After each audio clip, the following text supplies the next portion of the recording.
You are Locked On Giants Postcast, part of Locked On Sports San Francisco on the Locked On Podcast Network. Your team every day.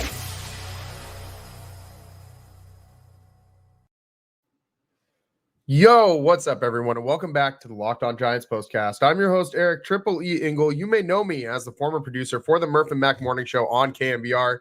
And today, man, the Giants basically laid down and died with the season hanging in the balance. A 13-2 loss to the Atlanta Braves in a series that started with so much hope. Reality has come crashing down. They just have not played well against good teams this season, and the Braves are clearly just a better team than the Giants. This offense, however, is making even average pitchers look great right now, and they just look lifeless. This whole team looks lifeless. The fat lady's warming up. They lose tomorrow, she just might start singing. We'll break it all down, but first I want to thank all of you for watching us on the Locked On Sports San Francisco YouTube channel. Please hit that subscribe button if you aren't already subscribed. Thanks also for listening on the Locked On Giants podcast feed. However you're getting the show, we appreciate you tuning in. And make sure to check out the Locked On Giants Daily Show for more in-depth coverage. Ben Kaspick does a great job. This episode is brought to you by PrizePicks, the easiest and most exciting way to play daily fantasy sports. Go to prizepicks.com/LockedOnMLB and use code all lowercase LockedOnMLB for a first deposit match up to $100. This one, Robbie Ray did not make it out of the first inning. I mean, Robbie Ray, we know, is a high risk, high reward, flamethrower gambler. I mean, he's like I compare him in my brain. I kind of think of him like a gunslinger quarterback in the NFL. I mean, that's how he lives, like a gunslinger quarterback in the NFL, like Favre, who's going to go out there and throw for a bunch of yards, a bunch of touchdowns. The numbers are going to be all over the place, but he's going to have a massive amount of interceptions. And that's kind of like Robbie Ray, except those interceptions are home runs and those yards are strikeouts and those touchdowns are I mean, maybe they're wins or a low ERA in other years. But right now he's looking like Brett Favre on the Jets and not the good year, not the year they went to the playoffs. He's looking like not great these last couple outings. I mean, he just got lit up today, man. 5 runs in that first inning. A lot of walks for Robbie Ray. He hit a guy. I mean, he gave up the grand slam to Michael Harris, which ultimately was the big shot in that first inning. Robbie Ray, 5 runs in that first inning, and he does not make it out of that first inning. Can't get the third out. Yields to Sean Jelly, who pitched valiantly, 3.1 innings, 3 1/3, but also gave up a home run, who yielded to Eric Miller, who lasted for 1 1/3 innings and also gave up a home run today. And just for good measure, Taylor Rogers gave up a home run late in this one as well, before Mike Yastrzemski came in to pitch the last of the ninth in this one. It was just not a fun day for the Giants. And if you're a Giants fan, this is just the worst thing that could have possibly happened in this series. The team was riding high. I mean, they had beaten up on some bad teams during the easier portion of their schedule coming out of the All-Star break. After they got over that initial road trip, they started playing really great baseball. One of the best teams in baseball over that stretch, win percentage wise. But now you got to play some real teams, starting with the Braves. And this, I mean, it was like a choose your own adventure here once we got to this point of the season, once we got to this start of this series against the Atlanta Braves. The Giants were a couple games over 500. I think that was the most games that they've been over 500 all season long. And they had an opportunity here to ride that momentum, maybe take a couple games from the Braves, split the series, or even win it. Instead, they'd come out and drop the first 3 games of the series, and now you're looking at 4.5 games back. They came into this series 1.5 back from that last spot in the NL wild card, and today, after dropping their 3rd consecutive game to the Braves, they sit 4.5 back, looking up at the Mets as they have been, looking up at the Braves, obviously, the Padres, the Diamondbacks. And now you're also looking up at the Cincinnati Reds, who jumped the Giants in the standings today with a win over the Cardinals. And honestly, once the Cardinals aren't playing the Reds, they're probably going to start catching and passing the Giants too. The Giants have been really bad against teams that are good this year, and that has continued in this series against the Braves. And it's just been how this team has gone this whole season.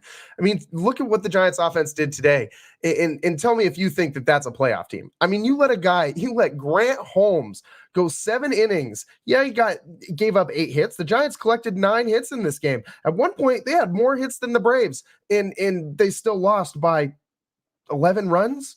I mean, you had 2 fewer hits.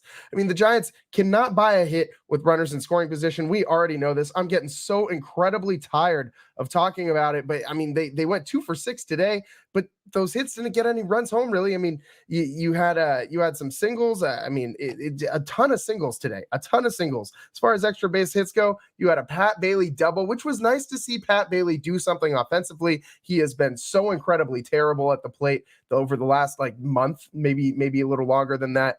And Tyler Fitzgerald, a first inning home run, his 14th of the season. And I know he's not going to win it, but I hope that Tyler Fitzgerald gets some recognition on that Rookie of the Year ballot. I know he's not going to be anywhere near the top. You got a couple guys ahead of him, especially Jackson Merrill and Paul Skeens, of course. But I mean, there's Shota Imanaga. There's a ton of great rookie pitchers in the NL this year, pitchers specifically. But as far as position players go, there's not a bunch of guys that I would put ahead of Tyler Fitzgerald. I hope he gets a little bit of love for Rookie of the Year. I know he's not going to get first place votes, but I hope he finishes with some down ballot votes. You know what I mean? That'd be nice. A little bit of a nice recognition for a kid who's having a great season.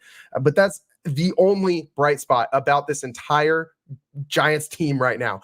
And also with the loss, the Giants fall back under 500 because we can't have nice things for too long here with this team. They now sit at 61-62. This team is reeling, absolutely reeling right now at the dish. The 9 hits, I guess they're nice, but 2 runs, man, you need to start figuring out how to translate base runners into runs. And this team has been exceptionally horrific at doing that this season. And I'm looking at a lot of different guys when this is happening. And especially the one that has really stood out to me in the last few weeks is Matt Chapman. And I don't have the numbers in front of me, but it feels like every time since he cooled off from his massive home run streak where he had 4 or 5 consecutive games with a home run, he's just been a strikeout machine with guys in scoring position. And I mean, I don't know, man. I like Matt Chapman. I want him on the team, but I need him to have better situational hitting, not just constantly trying to swing for home runs. And I mean, I kind of have to wonder at this point in the season if he's just playing for a better free agent contract. I mean, he's still a solid guy in the field, but I think he's probably eyeing free agency at this point. It looks like he's just trying to swing for home runs and pad those home run stats. I mean, we know what gets guys paid. It's home runs, and that defense is going to put him in a lineup. And it's going to make every single team interested across all of baseball if he does hit the open market. This is tough. And I mean, this is why I advocated so strongly for the Giants to sell at the trade deadline, because even if Blake Snell is second half Blake Snell, like he's proven to be, I would much rather them retain that talent next season when this team actually has a better shot at 1, making the playoffs, and 2, actually doing something while they're in the postseason. If Blake Snell, pitches the way he's been pitching the rest of this season, that does not guarantee that this team will make the playoffs. In fact, you've been seeing him continue to pitch the way that he came out in after the second injury stint. He's been doing this for a while now, for several months, or for a couple months at least, for over a month. And I mean, he's continuing to do that. And the Giants are continuing to be out of the playoff picture. They're 61-62. This team has a losing record. I mean, we got to be real with where this Giants team is at. I mean, you're 4.5 games back. They played 123 games. You have 39 games left to play. If you lose tomorrow, you're 5.5 games back with 39 to play. That's pretty hard to catch up, man. It's a whole week's worth of games, basically. And you got a little over a month to do it. I mean, I don't know how they're going to be able to do that. And I mean, if they lose tomorrow, the rest of the season, you are praying for teams to start losing and falling apart. You are praying for the Braves to just hit a massive skid, like a 2000 early 2000s Mets or mid 2000s Mets team, just utter collapse in September. You're praying for that, for the Braves, for the Padres. I mean, maybe for the Diamondbacks, you're praying that the Cardinals don't get hot. You're praying that the Reds fall apart. You're praying that the Mets fall apart. That's a lot of hope. I mean, what The Giants have completely turned over their ability to control how their season ends at this point. If you win tomorrow, you can still have an outside shot. It would be tough, but 3.5 back with 38 to play is a lot different than 5.5 back with 38 to play. So I'm not going to, I mean, today is like borderline, like the end of the Giants season, realistically, the end of their playoff hopes, at least. If they lose tomorrow, it is the Giants' funeral game. I'm calling it right now. Honestly, I don't think they win. The way this team just laid down and died today, I don't think they have it in them to come out tomorrow and pick themselves up by their bootstraps and fight for their lives, because they've shown all season long that they just don't have that fight in them. This is not the same type of makeup mentally as those teams that won World Series here in decades past. It's just not. I mean, the pitching staff is phenomenal. Don't get me wrong. The talent is there.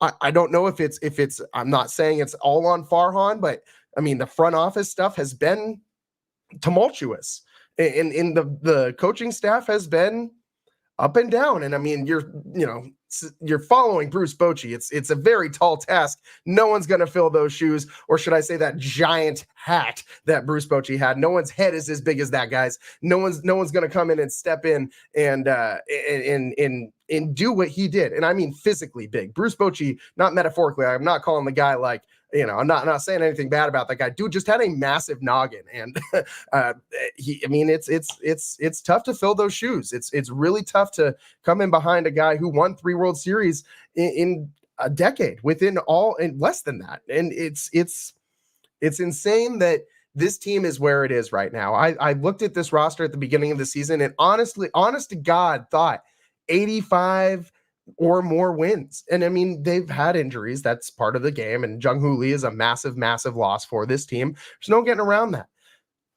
But you got to find a way to adjust. And they had so much time to do so many opportunities to pivot during the season. Instead, at the trade deadline, you do absolutely nothing. And you just dump Soler's contract. I did like the Alex Cobb trade. I will say that. I do like the kid that they got back for him. I think he's going to be a solid prospect for the Giants. But you did absolutely nothing to help this team win now. You didn't even do anything to help them win next season. You did nothing. You did nothing. And now you're going to probably lose Blake Snell. And you're probably going to lose Matt Chapman. And then what? What's next? Where do you pivot to next? Who wants to come here to this team right now when this is what's happening? When you get a good roster and a good collection of guys together, a team that on paper looks like a playoff team that can win some games, and they just fall apart. And I mean, I like Bob Melvin. I do like Bob Melvin. I think he's had some questionable decisions as of late, though. Obviously, the not choosing to bunt with Conforto last night, and then choosing to bunt with Fitzgerald later on in the same game, it just didn't make any sense to me. I mean, it's tough. It's tough.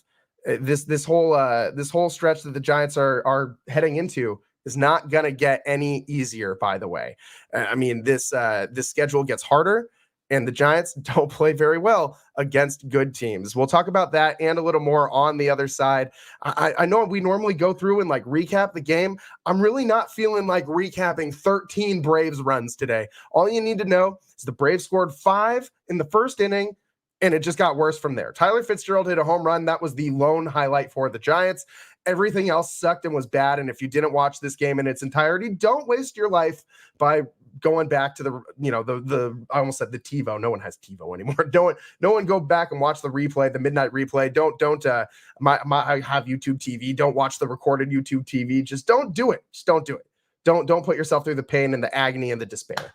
We got to take a quick break here on the Locked On Giants postcast. I'm your host, Eric Triple E Engel. We'll be right back on the other side, talking about what this Giants team has ahead of them. And let me just say, it's not great. Stick with us. We'll be right back.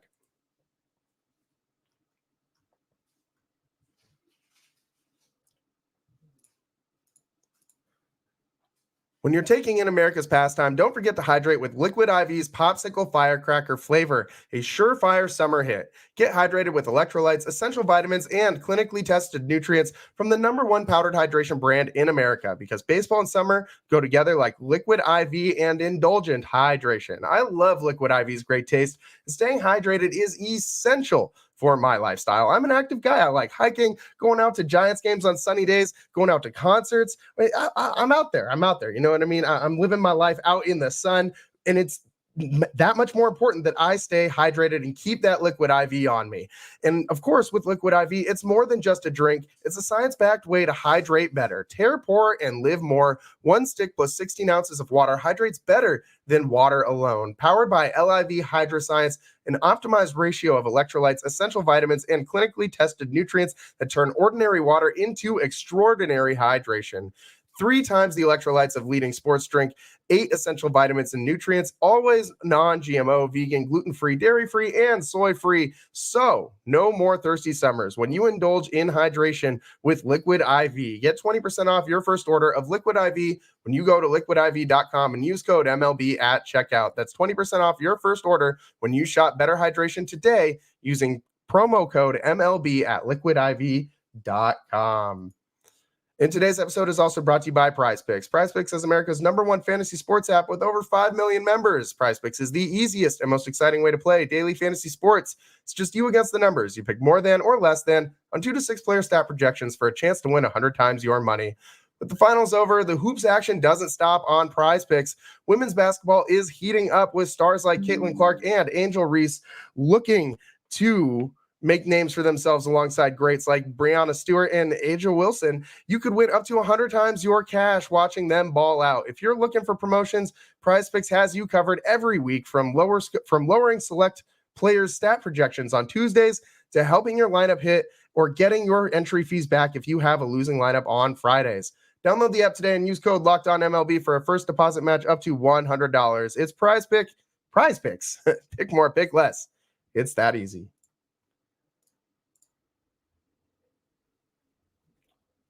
Welcome back to the Locked On Giants postcast. Tonight, I'm your host, Eric Triple E Engel. And the Giants, their season is, hanging on by a thread. And one individual singular thread that is starting to fray and might just snap tomorrow if this team loses against the Braves and gets swept in a 4-game series at home to against a team that is going to be, if they make the playoffs, the last team in the playoffs. They will be the final wild card spot.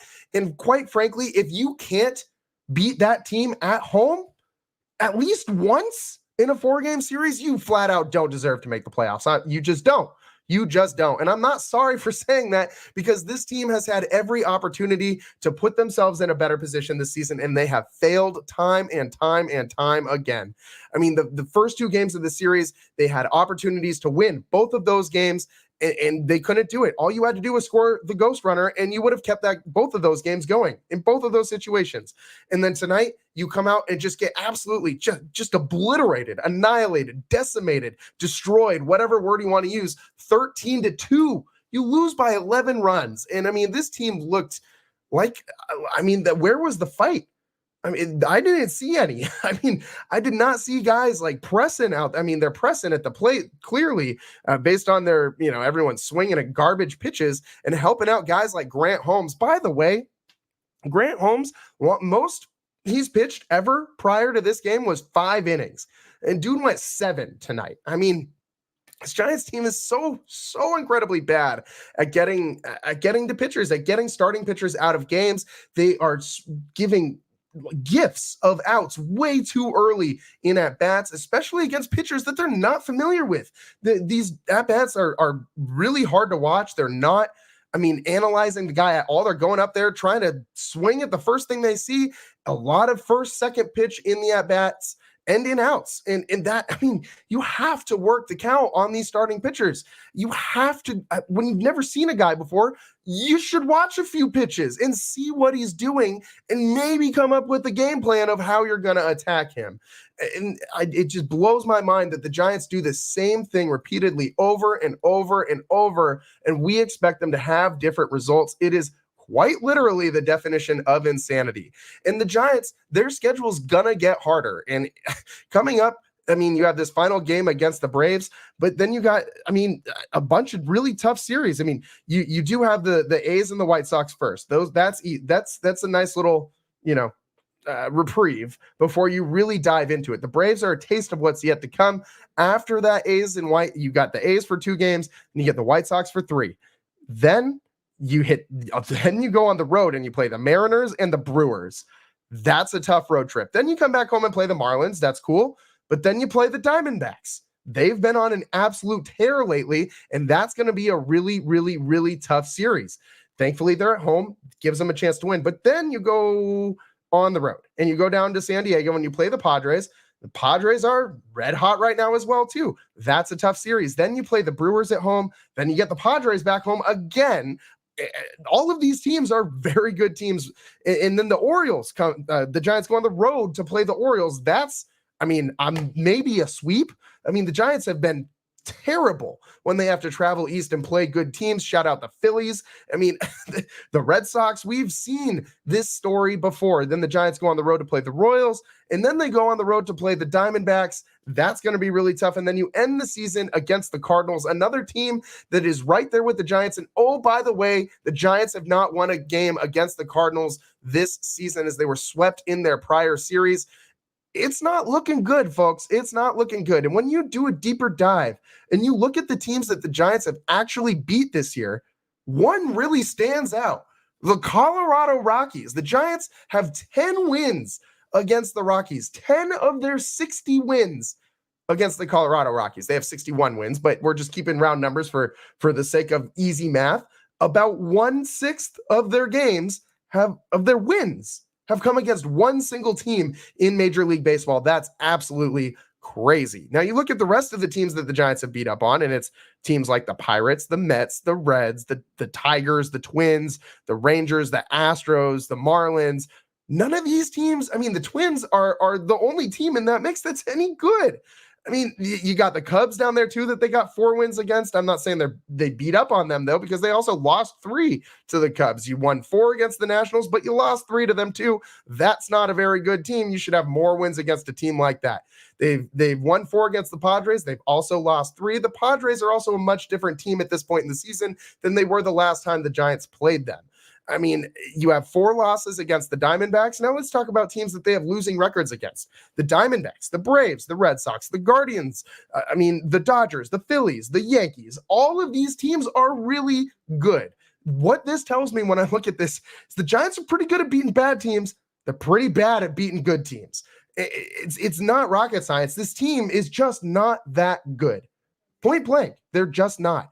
They can't play complete games. When the pitching doesn't show up, the offense is there and the bullpen is okay. And then when the starting pitching looks lights out, the offense can only generate like 3 hits.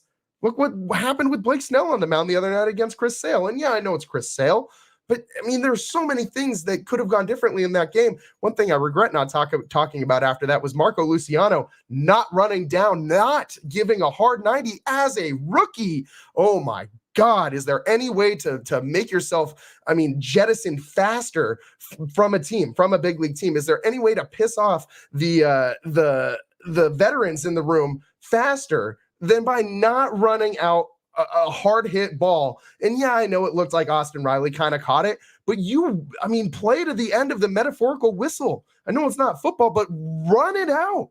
Until that points to the dugout and says, go back there, you run that play out. And Marco Luciano now finds himself sitting down in Sacramento because I'm thinking in large part because of that.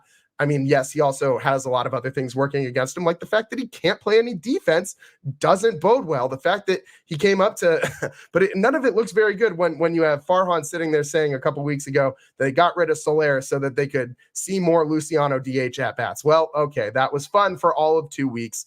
And I think the fan base is getting real tired of this guy pretending like we don't pay attention, pretending like we don't know what's what with this team, because we got the same thing with Luis Matos earlier this year when Bob Melvin came out and basically told everybody Luis Matos is, for the foreseeable future, the center fielder for the San Francisco Giants. And boom, a week and a half later, he's back down in AAA. the front office and the coaching staff don't seem to be on the same page. It's frustrating to get mixed messages from this front office, and especially when it's about your like highest ranked prospect, your like most talked about guy. No, he's not the highest ranked prospect in the Giants system anymore, but for a long time he was, and he was hyped up to be like the savior of the future for the Giants. And now we're getting jerked around on all this stuff, and it's very frustrating. It's incredibly frustrating. This whole team, this whole season, this game, oh my God, it makes me want to put my head through a window, and I hope that the glass shards poke out my eyes so I don't have to watch any more of this garbage team this season.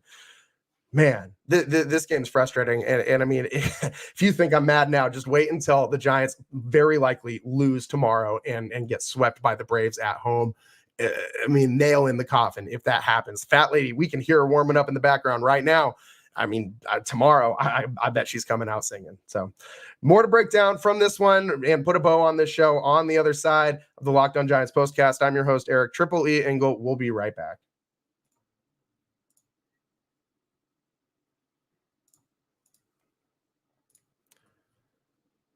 Are you taking that dream vacation this summer but dreading the cost? With Ibotta, you can get cash back on all of your purchases, so you can spend more time making memories this summer and less time dreaming about them. Ibotta is a free app that lets you earn cash back every time you shop. Earn on hundreds of items from groceries to beauty supplies, even toys, so you can make sure you're beating inflation no matter what you're purchasing. The average Ibotta user earns $256 per year. That could cover the cost of an entire shopping trip, that flight you've been eyeing, or the fancy dinner you've been craving. Other apps give you points that don't amount to much. With Ibotta, you earn cash back that you can withdraw to your bank account, PayPal, or gift cards. Simply add the offers in the app, upload your receipt, and voila, the money is yours. You can save on over 2,400 brands and shop at over 1,000 retailers, including your favorite grocery stores, Lowe's, Macy's, Sephora, Best Buy, and more. It's time you join the over 50 million users who use Ibotta to earn cash back every time they shop. Right now, Ibotta is offering our listeners $5 just for trying Ibotta by using the code LOCKEDONMLB when you register. Just go to the App Store or Google Play Store and download the free Ibotta app to start earning cash back and use code LOCKEDONMLB. That's IBOTTA in the Google Play or App Store and use code LOCKEDONMLB. Today's show is also sponsored by eBay Motors. Passion, drive, and patience. The formula for winning championships is also what keeps your ride or die alive. eBay Motors has everything you need to maintain your vehicle and level it up to peak performance. Superchargers, roof racks, exhaust kits, LED headlights, and more. Whether you're into speed, power, or style, eBay Motors has you covered. With over 122 million parts for your number one ride or die, you'll always find exactly what you're looking for. And with eBay Guaranteed Fit, your part is guaranteed to fit your ride every time or your money back. Because with eBay Motors, you're burning rubber, not cash. With all the parts you need at the prices you want, it's easy to make your car the MVP and bring home huge wins. Keep your ride or die alive at ebaymotors.com. Eligible items only. Exclusions apply. eBay Guaranteed Fit only. Available to U.S. customers.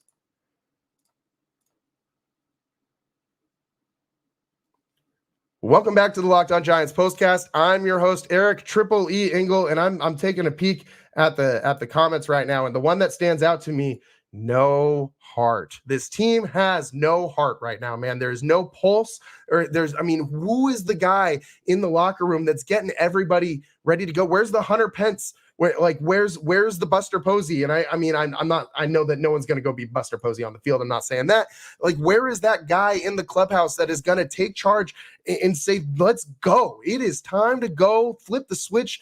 Win this game. Do it now. Play like your life depends on it, because your playoff life does. And the Giants just don't have that in their locker room right now. I love Logan Webb. He's not that guy. He's just not. He has the fiery intensity and the expectations. He holds his teammates accountable, yes, but he's not going to go be the rah-rah guy. You need that guy in the locker room. And yeah, some people think that is a gimmick and it's annoying, but the Giants need that. They need some kind of life injected into their veins. They need something, because this is just, this is the season on the line right now. And you're losing games 13-2, getting absolutely just beat down by a team that is, decent. The Braves are a good team, but they're going to be the last team in this National League playoff picture. If you're losing to a team like that at home, you just don't deserve to be in the playoffs. You just don't. And it's that's how it's going for the Giants right now. And I really truly expect this team to lose tomorrow. It is Logan Webb on the mound. And if Logan Webb has anything to say about it, he is not coming out of that game tomorrow. So do not be surprised if you see Webby pitch, maybe the game of his life tomorrow, because this is the most crucial game. I said today was the most crucial game of the Giants season, and it was to this point. But tomorrow's even bigger, because if you win tomorrow, you still have, it's like the thinnest sliver of a chance. But if you lose tomorrow, you can drive a stake right through the Giants' heart, bury them 6 feet in the ground. They are done. The 2024 Giants will not be making the postseason if they lose tomorrow to the Atlanta Braves. Logan Webb is going to do everything in his power to stop that from happening. So make sure you tune in tomorrow. It's a 12:45 game, a rare daytime Thursday game. Usually those are on Wednesdays, but given the 4-game series, the day game is now on Thursday. I expect Curt Casali to be behind the dish because Pat Bailey has caught several games in a row, and a night game followed by a day game after he's played this many games. I think he's probably going to get a rest tomorrow. So we will see what happens with the Logan Webb, Curt Casali battery, and the season's on the line. We'll see you tomorrow. We'll see how it goes. I have a feeling it's not going to go great, though. So tune into the Locked On Giants postcast tomorrow. Either way, it'll be entertaining one way or the other. You know it will be entertaining. That's all the time we got for you today. I'm your host, Eric Triple E Engel. Thanks for listening. We'll see you next time. Peace.